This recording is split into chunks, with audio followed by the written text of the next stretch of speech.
The day I found the second phone, I almost laughed. Not because it was funny, nothing about it was funny, but because suddenly, 5 years of my life snapped into focus like a photograph finally developing. I didn't confront him that night. I waited. And what happened 3 weeks later destroyed him far more completely than a screaming match ever could have. Let me take you back to the beginning. I met Daniel at a mutual friend's housewarming party in 2018.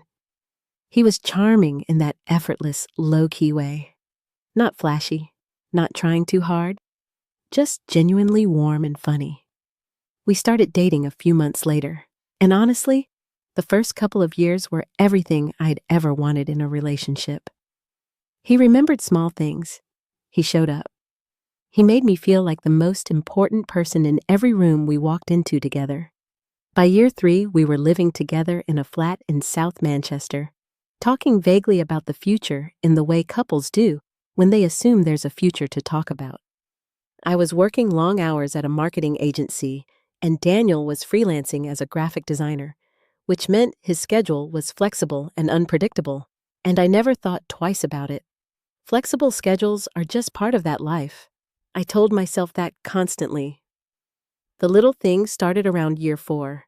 He'd leave a room to take phone calls. He'd be vague about which client he was meeting for lunch. He started going to the gym at strange hours, 9, 10 at night, and coming home quieter than he'd left. I noticed, but I didn't want to be the paranoid girlfriend, so I filed it all away and said nothing. I think a lot of us do that. We protect the version of reality we want to live in for as long as we possibly can. Then one Tuesday morning in March, I found the phone. He'd left it charging behind his monitor in the spare room, tucked behind the power strip where I wouldn't have seen it if I hadn't been looking for a cable. It was a cheap Android, nothing special, and it wasn't locked. I don't know why I picked it up. Some instinct, I suppose. The kind your gut has been trying to get you to listen to for months. Her name was saved as Kirsty. Jim. There were hundreds of messages, not weeks of messages.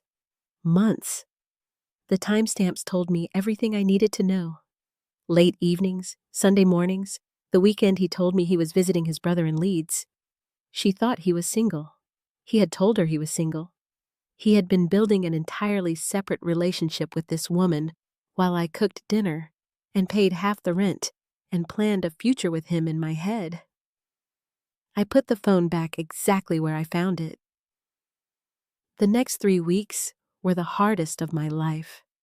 I went through the motions, made dinner, laughed at his jokes, slept next to him, while feeling completely hollow inside.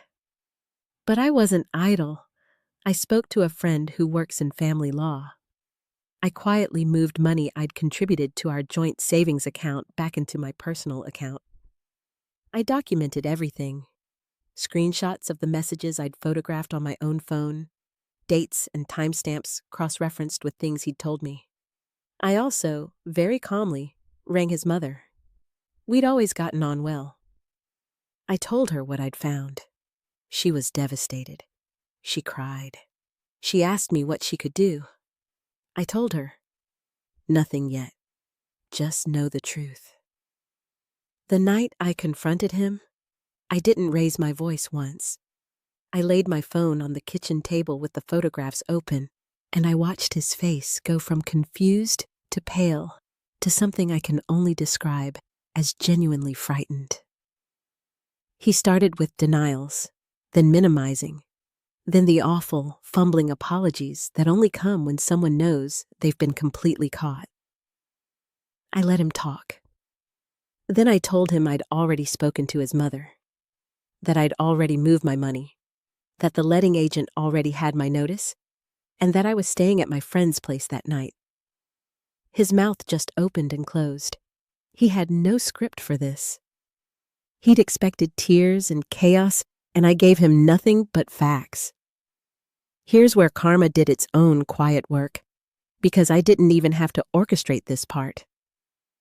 Kirsty found out about me through Daniel's cousin, who'd heard from Daniel's mum, who was apparently not as discreet as I'd assumed. Kirsty confronted Daniel.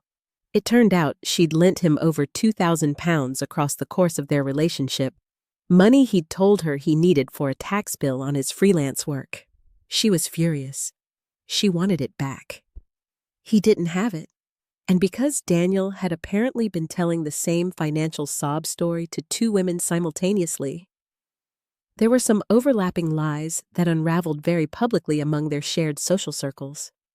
His reputation in the creative freelance community in Manchester, which is genuinely tiny, took a hit he's still recovering from. I won't pretend I healed overnight. I didn't. I cried in the shower for weeks and questioned everything I thought I knew about my own judgment. But there's something quietly powerful about refusing to be the wreckage in someone else's disaster. I got a new flat. I got a promotion 6 months later.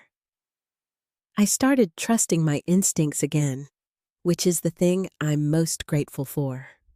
Daniel is currently living back with his parents at 34 years old.